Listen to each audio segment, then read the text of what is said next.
Shalom. Kita bertemu kembali dalam renungan kita mengenai sifat-sifat gembala atau pemimpin, yaitu gembala atau pemimpin yang rendah hati. Kita mau lihat terlebih dahulu di dalam kitab 2 Timotius pasal 1 ayat yang ke-12. Itulah sebabnya aku menderita semuanya ini, tetapi aku tidak malu, karena aku tahu kepada siapa aku percaya. Dan aku yakin bahwa Dia berkuasa memeliharakan apa yang telah dipercayakannya kepadaku hingga pada hari Tuhan.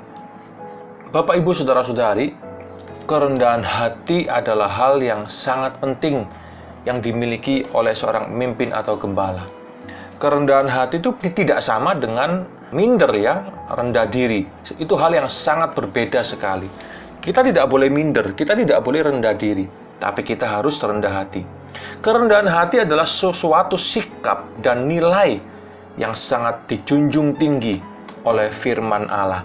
Tetapi dalam satu sisi yang lain, sikap ini sebetulnya dapat dikamuflasekan dengan segala macam retorika-retorika rohani.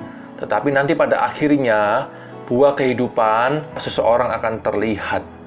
Nah, saudara, di dalam pelayanan di abad pasca modern ini, seringkali kita melihat flyer-flyer di media sosial yang mempromosikan pelayanan seseorang atau gereja dan semuanya. Itu sesuatu yang tidak bisa kita hindari.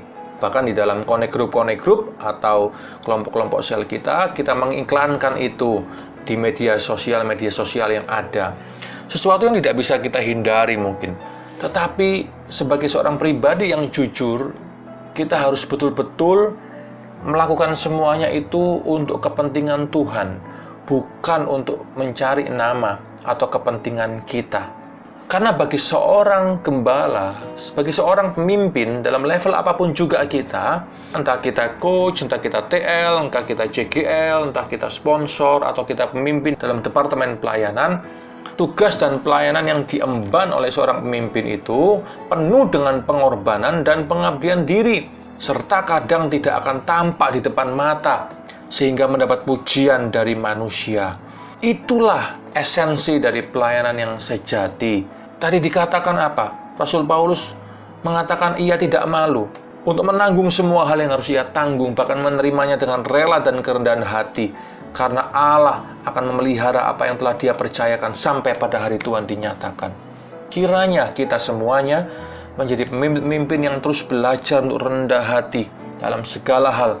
Semakin berisi, semakin merunduk.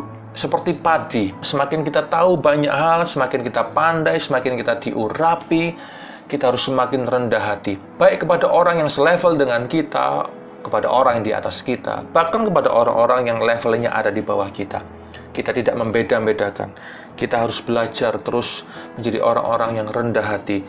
Biarlah kita dikenal sebagai pemimpin-pemimpin yang rendah hati di hadapan Tuhan dan di hadapan manusia. Izinkan dirimu untuk terus dibentuk oleh Tuhan dalam area ini.